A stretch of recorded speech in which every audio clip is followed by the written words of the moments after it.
C'est vraiment au cœur de la Champagne. On voit qu'il y a de l'argent. Hein. Alors que les grandes marques génèrent des chiffres d'affaires records, les travailleurs à l'autre bout de la chaîne sont de plus en plus nombreux à ne pas en voir la couleur. Je travaille 4 jours et après il est parti sans paix. On dénombre des milliers de cas d'exploitation, de traite d'êtres humains et d'esclavage. Quand je vois ce que j'ai connu et où on en arrive aujourd'hui pour des histoires de rentabilité, ça me désole. En Champagne, le luxe et la pauvreté extrême se côtoient. Quand on voit ça, faut arrêter, quoi. Faut stopper ça. Faut stopper.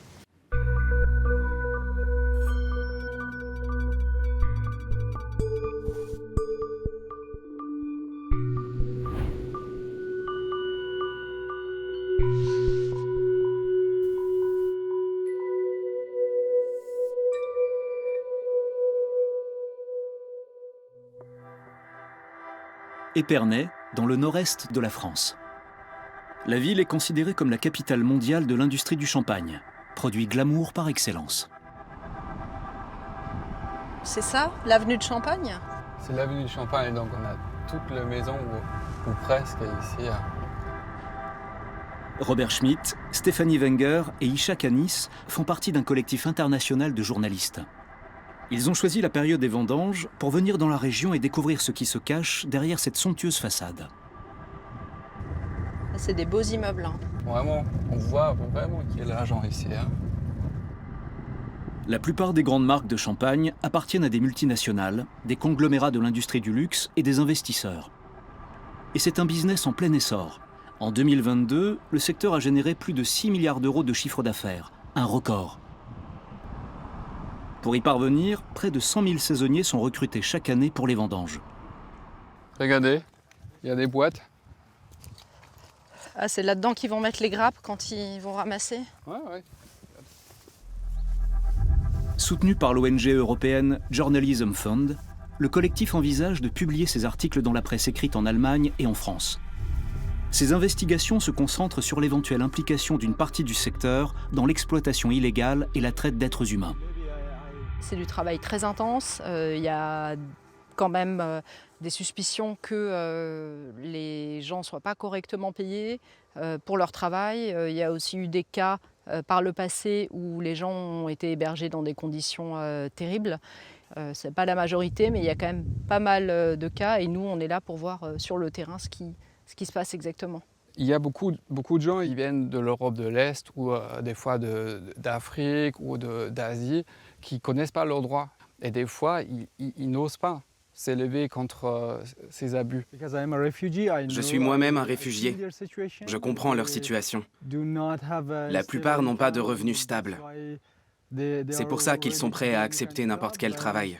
En tant que photographe et journaliste, j'aimerais raconter leur histoire. Les journalistes sont loin de se douter que cette saison sera l'une des plus scandaleuses de l'histoire, avec des centaines de nouveaux cas de traite et d'exploitation d'êtres humains. Dans un premier temps, ils veulent se rendre sur le terrain pour en apprendre davantage sur les vendanges elles-mêmes.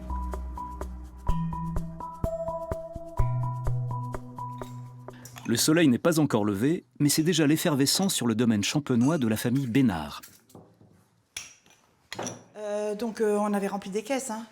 Donc tu les déposes à Jeune Parc. Lorsque Michel Bénard a épousé un viticulteur il y a 30 ans, elle apportait son aide en cuisine pendant la récolte. Aujourd'hui, l'exploitation est devenue une véritable entreprise familiale. Et Michel est désormais responsable des équipes de vendangeurs. Les vendanges, c'est tous les jours des journées intenses. Hein. Il faut qu'on alimente le pressoir, il faut que les gens aussi cueillent, parce que si les gens n'ont rien à faire, c'est pas leur but. Leur but, eux, c'est de cueillir du raisin, cueillir. Des travailleuses et travailleurs polonais attendent déjà à l'extérieur. Ils sont embauchés en direct et sont logés sur le domaine pendant les vendanges. Ils sont 9. J'ai également 14 autres personnes qui sont dans une maison à l'avenue Val d'Or. Donc chacun prépare son petit déjeuner, va préparer aussi son repas pour pouvoir manger dans les vignes. Cette année, la saison des vendanges commence début septembre. En ce moment, les températures maximales dépassent les 40 degrés. La récolte commence dès le lever du soleil. Chaque vendangeur cueillera aujourd'hui plusieurs centaines de kilos de raisins. Tandis que Michel Bénard veille à ce qu'il n'y ait pas trop de feuilles parmi les grappes, les journalistes veulent savoir comment les travailleurs vivent la vague de chaleur au milieu des vignes. On a terminé plus tôt parce que le soleil nous brûlait la peau. Et votre dos? Les dernières heures de travail sont les plus pénibles. Mais certains d'entre nous prennent des médicaments ou ont des petites astuces contre le mal de dos. Daria est étudiante et c'est sa 2e saison chez les Bénard. La plupart de ses collègues viennent travailler sur l'exploitation depuis plus de 10 ans et n'hésitent pas à poser des congés de leur emploi fixe. Pour les Polonais, c'est beaucoup d'argent. On ne gagne pas autant pour 10 jours de travail en Pologne. Sur un coteau abondant, Daria peut gagner plus de 150 € par jour. Ces perspectives de revenus intéressent surtout des personnes venues de l'extérieur. C'est pourquoi de nombreux viticulteurs se tournent désormais vers des prestataires de services qui recrutent et gèrent des équipes de travailleurs étrangers. Michel Bénard préfère rester aux commandes, même si la communication avec les vendangeurs n'est pas toujours aisée. Ça rend beaucoup service à la prestation, c'est sûr. Je ne parle pas du tout polonais, eux ne parlent pas français, ou hormis quelques mots. De temps en temps, dans l'équipe, on a quelques jeunes qui parlent anglais. Mais sinon, on communique avec des gestes. Mais moi, je préfère avoir ma propre équipe. Après, à chaque vigneron, de se renseigner sur son prestataire, d'essayer de comprendre comment sont logés les gens et où et dans quelles conditions. La viticultrice a conscience que de nombreuses marques ont pour seul objectif la maximisation de leurs profits. Elle a assisté à l'externalisation progressive du secteur. Mais jusqu'à présent, son engagement personnel dans l'entreprise familiale semble porter ses fruits. Très contente, parce que là, c'est la belle grappe. Je pense que mon fils va bien pouvoir travailler avec ça. À quelques centaines de mètres des vignes à peine, Charles, son fils, attend l'arrivée des précieuses grappes. Ses études de viticulture lui ont permis de reprendre l'exploitation. Il entame actuellement sa 3e saison.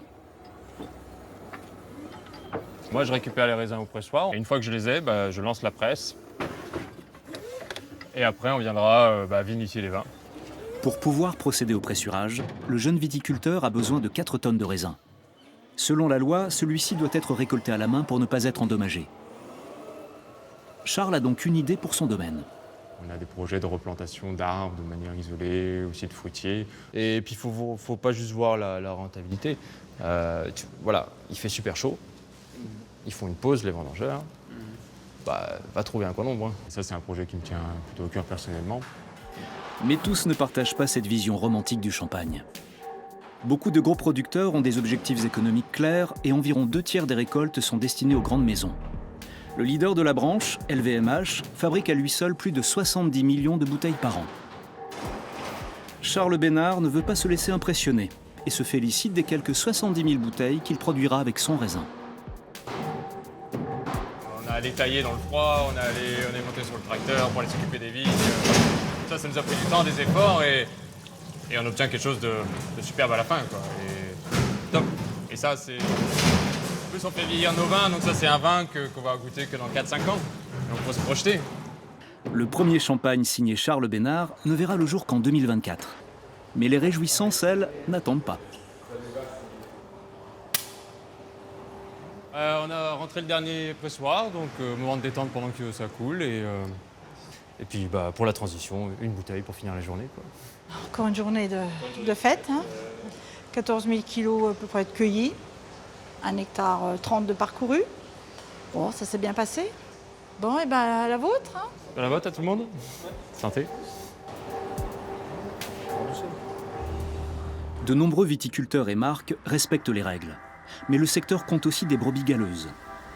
Retour à Épernay. On nous a dit plusieurs fois qu'il y a des gens qui arrivent à la gare, qui restent là pour chercher du travail. Ils passent la nuit dans un petit jardin qu'il y a devant la gare et ils attendent que les recruteurs, les prestataires arrivent pour leur proposer du travail. Il y a des gens qui attendent. Je pense qu'ils cherchent du travail.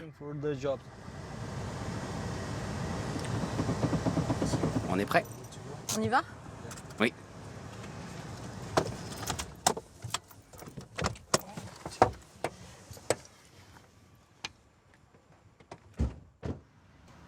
Il trouve rapidement ce qu'il cherchait. T'as travaillé 3 jours, t'as rien eu? Mais de rien. Sans paiement? Aucun paiement? Ouais. Est-ce que tu es d'accord pour nous parler, pour raconter ça devant la La caméra?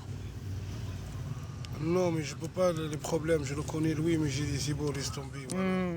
Ici, personne ne veut s'opposer publiquement aux prestataires de services. La peur règne. Finalement, un travailleur accepte de se confier. Ici, tu attends quoi en fait? Oui, j'attends pour travail. Pour travailler. Les recruteurs, ils viennent ici? Oui, ils viennent ici. Et on t'a proposé déjà de travailler? Oui, ils ont proposé, mais les journées, c'est pas, ils ont dit parfois 50 €, 60 €. Je ne suis pas d'accord. Comme ça ne range pas 50 €, 40 € par jour avec ce soleil. C'est très dur. Non. Youssef habite à Lille. Il est venu par ses propres moyens car il a besoin d'argent. Mais il y a aussi des fois où il y a eu des problèmes? Oui, j'ai eu avec 2 ou 3 fois comme ça, des gens qui vont venir ici me chercher. J'ai parti, je travaille 4 jours et après il est parti sans payer. C'est comme ça passe comme ça toujours. Youssef espère quand même obtenir un bon contrat. En attendant, il dort ici, dans le parc. Pendant ce temps, une équipe de syndicalistes CGT fait la tournée des vignobles. Elle veut se solidariser avec les travailleurs. Des badges. Les blocs, c'est super ça pour qu'ils puissent noter leurs heures, tout ça. La secrétaire générale de la CGT de la Marne, Sabine Duménil, est infirmière de formation. Aujourd'hui, elle se bat pour les vendangeurs. Ça va? Ouais. On vient vous distribuer des petits trucs. Là. Vous avez là les explications de vos droits. C'est sur le droit du travail, mais ça peut être sur les conditions de logement, le respect de la réglementation. Sabine Duménil aime s'attaquer à des adversaires puissants. Elle a déjà eu à se défendre devant les tribunaux pour ses déclarations virulentes. Selon elle, l'externalisation auprès de prestataires de services peut présenter un risque pour les travailleurs. Quand il y a des prestataires, c'est l'omerta totale. Je n'ai pas de proportion sur le nombre de travailleurs. Ça peut paraître des cas isolés, effectivement, mais un seul cas dans les vignes, ce n'est pas tolérable. C'est dans notre propre rôle de défendre l'ensemble des salariés et des travailleurs, de les défendre et de ne pas accepter qu'ils travaillent sous forme d'esclavage. Chaque jour, l'équipe CGT va à la rencontre des travailleurs dans les vignes.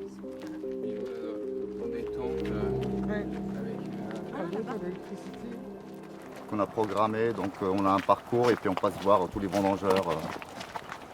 Le problème, c'est que c'est l'omerta. Hein. Ils ne disent pas, ils ont peur de perdre leur boulot. Ou quand ils sont dans les vignes, ils ne disent pas. Les échanges sur place sont difficiles. Et vous dormez où? Sous une toile de tente ou... Comment... Qui c'est qui parle anglais? Là, c'est une grosse difficulté, c'est la barrière de la langue. Donc c'est très compliqué. C'est pour ça qu'on leur donne quand même les tracts pour qu'ils puissent les lire, peut-être avec des Français qui leur expliqueront vraiment pourquoi on est là. Et après, s'ils ont des problèmes, c'est toujours après les vendanges. Où ils viendront vers nous s'ils ont besoin d'avoir des infos. Ce groupe de Bulgares travaille également pour un prestataire de service. Les vignes appartiennent à un gros producteur. Chef, S'il y a un problème, sachez que derrière, il y a des numéros de téléphone. Vous pouvez nous appeler et nous, on répondra à toutes vos questions. Problème? Vous nous appelez, tout à fait. Il y a tous les numéros de téléphone derrière. Vous nous appelez et on répondra à vos questions. Vous dormez où le soir? Paris. Paris? Vous partez à Paris? Paris, à 100 km. Pour l'aide Boulanger-Larby, il est évident que le temps de repos légal de 11 heures par jour n'est pas respecté. Mais la CGT n'a pas l'autorité suffisante pour enquêter. Chercher la vérité n'est donc pas une mince affaire. C'est très compliqué quand on a le chef, là, comme il nous dit, qui fait 100 km pour aller dormir, pour qu'ils aillent se loger et revient le lendemain. Donc on ne sait pas si c'est 100 km, si c'est plus. Il n'y a que les saisonniers qui le savent et s'ils reviennent vers nous, on peut se renseigner, voir un petit peu s'ils se sont fait arnaquer ou pas. Mais s'ils ne viennent pas vers nous, on ne pourra pas deviner s'ils se sont fait arnaquer ou pas. Voilà. C'est donc aux travailleurs eux-mêmes de dénoncer les éventuelles infractions. Bon courage à vous. Bon courage. Au revoir. L'inspection du travail et la gendarmerie sont les seules autorités officiellement mandatées pour lutter contre les éventuelles exploitations des personnes dans les vignes. Toutes deux ont refusé les demandes d'interview. Les journalistes vont se renseigner auprès du syndicat général des vignerons de la Champagne, qui rassemble plusieurs milliers d'exploitants de taille moyenne.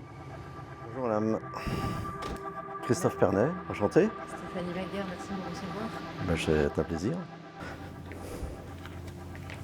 Christophe Pernet est lui-même viticulteur. Il œuvre au sein de la corporation depuis des années.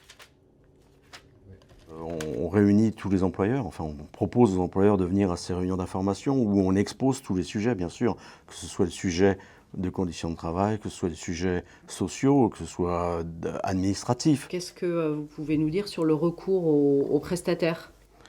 Alors, il faut savoir qu'aujourd'hui, les exploitations de la Champagne sont souvent de plus en plus petites et qui ont quelquefois du mal à recruter. Et c'est de plus en plus difficile de recruter localement. Et c'est la raison pour laquelle on a pu constater ces dernières années que le travail vers la prestation se développait de plus en plus. Alors là aussi, on a une communication qui est faite dans ce sens, c'est-à-dire qu'à partir du moment où on fait appel à des prestataires ou à un prestataire, on a des obligations à respecter et des contrôles à effectuer. Et pour vous, pardon, il y a une vraie prise de conscience parce qu'on voit quand même que ça se reproduit d'année en année. Je ne sais pas si ça se reproduit d'année en année. La vendange, c'est une manne d'argent énorme. Et donc cet argent attire malheureusement des convoitises. Et des convoitises, des fois, de gens malhonnêtes, malheureusement. D'accord. À l'issue du tournage, les producteurs de champagne ont présenté des propositions concrètes. Plus d'hébergement, une meilleure organisation et des conditions de travail plus sûres, ainsi que des règles strictes pour les prestataires de services. Reste à voir si ces mesures seront appliquées.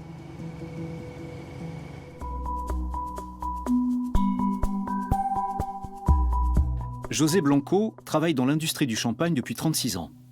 Aujourd'hui, ce syndicaliste lutte contre les prestataires de services douteux qui exploitent les vendangeurs. Il est sur le pont avant même le lever du soleil pour constater les abus. Pour une grande partie, elles ne sont pas payées 100 €, elles sont payées entre 40 ou 50 €. Donc ils ne sont déjà pas payés au tarif normal. Donc ils ont réussi à créer un système depuis nombreuses années, comme je vous dis, avec la complicité des vignerons et les pouvoirs publics qui ferment les yeux, qui entre guillemets ne disent rien. Et je pense qu'ils ne veulent pas qu'on vienne fouiller dans cette histoire-là. Tu vois le bus, le fourgon là, il vient de rentrer là. Le fourgon noir. Ouais. Voilà, il vient de partir, il vient de rentrer là. Voilà, et ça c'est des personnes qui guettent, ils savent qu'on est là. Depuis qu'il livre bataille contre l'exploitation, José a déjà rencontré le ministre du Travail et souhaite inviter le préfet à visiter les vignes. Cet engagement fait de lui une cible potentielle. Et désormais, l'équipe de journalistes est aussi sous surveillance. C'est une plaque française, c'est une plaque du coin ça. Ok. Alors qu'est-ce qu'il vient foutre là lui? Je sais pas, mais il a l'air de nous regarder avec intérêt en tout cas. Ouais.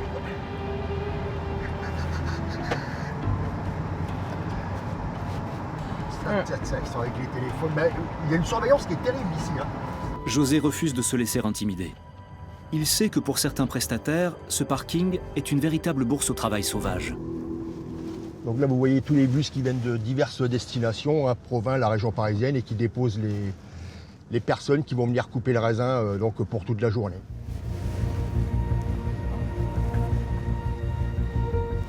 Ceux qui sont déposés là, il n'y en a aucun qui loge chez les viticulteurs. Sinon, ils sont déposés directement à la vigne. Et donc, ça leur fait du trajet avant de commencer le travail? Ouais, pour certains, il y a 2 heures de trajet. Là, je pense qu'ils attendent de savoir dans quelle vigne ils vont aller. José Blanco est convaincu que derrière certains prestataires se cachent des réseaux criminels bien organisés. Donc il y a des personnes qui sont là, qui les distribuent en fonction de... Ah oui, il y a entre guillemets ce qu'on pourrait appeler un chef d'équipe. Plus un surveillant. Est-ce qu'on va descendre pour aller les voir et leur parler? Moi, je préférerais pas. Hein, parce que, je vous dis, c'est quand même assez secret, c'est quand même assez surveillé tout ça. Hein. Donc, je suis pas très serein. Moi, je crains un peu pour ma sécurité quand même. Une affaire en particulier a récemment illustré l'ampleur des agissements criminels. Des travailleurs saisonniers ont décidé de dénoncer un réseau de prestataires de services.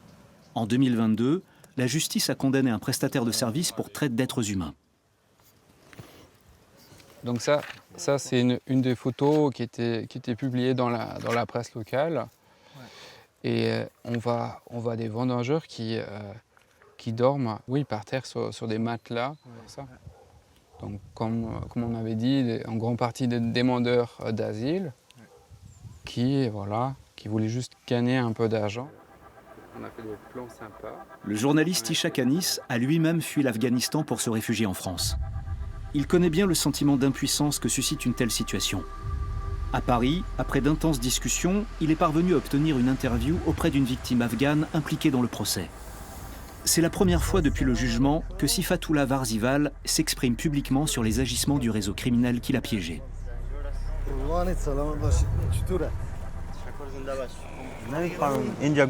On nous a dit qu'on aurait une chambre pour deux, que tout serait propre et rangé, qu'on aurait à manger.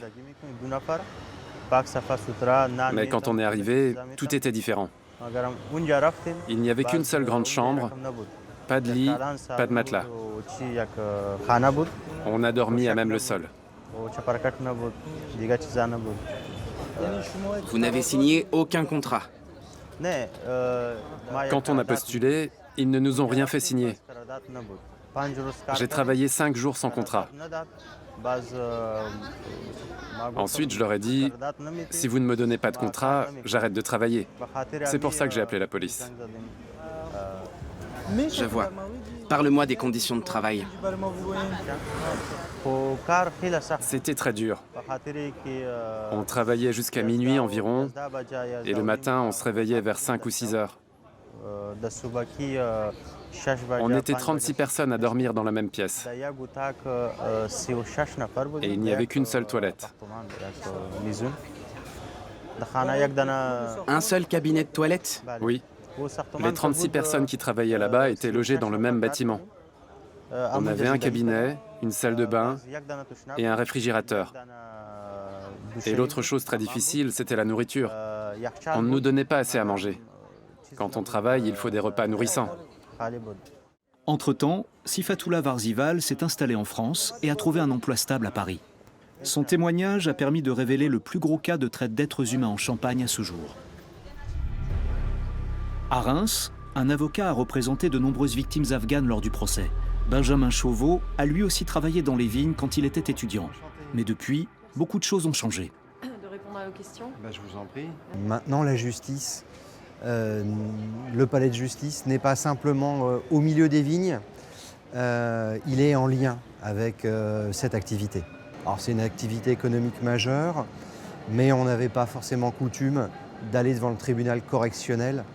Et c'est là où a été jugée notre affaire, qui avait des proportions complètement exceptionnelles.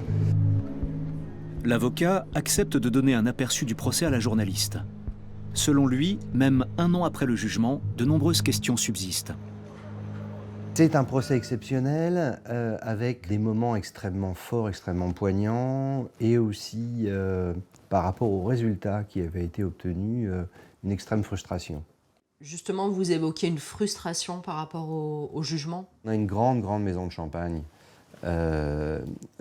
qui a eu recours à une première société de prestation de services, laquelle a eu recours à une autre société de prestation de services.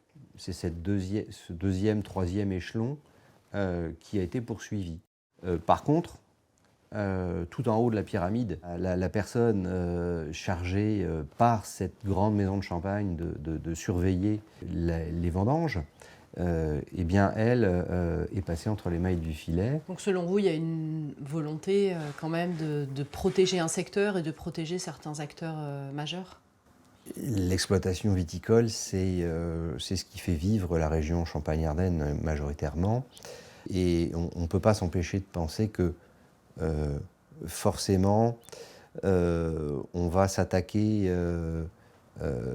j'allais dire, à ceux qui tiennent le fouet, mais un peu moins aux donneurs d'ordre. Évidemment, l'entièreté du secteur n'est pas concernée. Mais pour certains prestataires de services, les indices s'accumulent. De retour dans les vignes, ce jeune homme, qui a été recruté par le prestataire d'un grand producteur, souhaite rester anonyme. Mais ses déclarations dépeignent un tableau bien connu. Je n'ai reçu aucun contrat, rien. Et votre patron? Il garde tout l'argent pour lui. Les travailleurs ne touchent pas un centime. Parfois on a un peu plus, parfois on a moins. Un des gars a reçu 400 € pour 10 jours de travail. Enfin, 11. Il travaillait pour le même type que toi? Oui, pour le même. Les jours qui suivent, les journalistes entendront d'autres aveux similaires et seront témoins d'événements encore plus graves. Le syndicaliste José Blanco affirme que l'image de la Champagne est écornée. Selon lui, il serait dans l'intérêt des marques de mettre un terme à cette sous-traitance abusive. En effet, la concurrence de vins italiens comme le Prosecco, moins cher, est de plus en plus rude.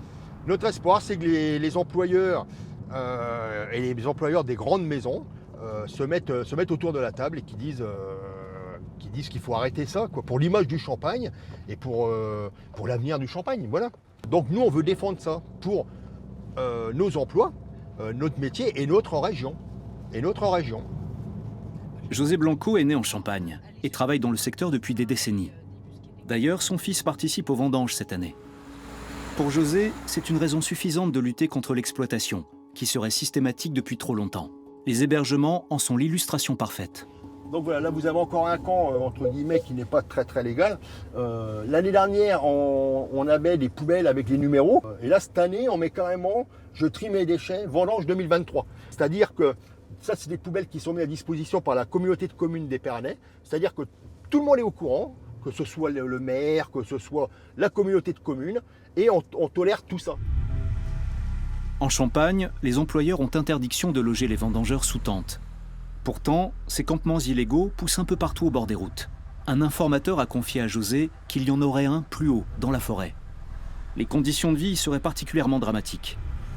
Avec son collègue de la CGT, Noël Saint-Zel, José veut en avoir le cœur net. Là, on voit, il y a un banc avec une table, bien sûr, oui. Une petite échelle pour monter. Donc c'était un campement installé. C'était un campement installé. Je pense que celui-là, il n'est pas occupé. Je pense qu'il a dû être occupé l'année dernière. Le camp que les syndicalistes recherchent doit se trouver un peu plus au nord. Je pense qu'il faut arriver en haut des routes de vigne là. D'accord, ouais. Allez, go. Bon, allez, on y va. On y revoit. À la lisière de la forêt, ils font une découverte. Quelques tentes de fortune rafistolées, pas de toilettes, pas d'eau courante et des multiprises dans l'herbe mouillée. Pour José, c'est inacceptable. Après avoir passé une journée dans les vignes, sous l'eau, imaginez rentrer le soir et puis pouvoir se reposer dans des conditions pareilles. C'est ni plus ni moins que c'est catastrophique. Imaginez, dans nos forêts, il y a énormément de sangliers. Je pense que le soir, il y a des visites de sangliers dans le coin. Le campement semble aussi accueillir des enfants. Soudain, une femme et sa fille émergent du bois. Elles ne veulent pas être filmées. Ouais, on filme pas. Il s'appelle comment, le patron? Ça, je ne sais pas, parce qu'on a 3 jours ici. Mais ça va ou pas? On est parti au travail, j'ai resté avec la petite, c'est pas. Ouais. Sinon, vous travaillez dans les vignes, vous? Oui.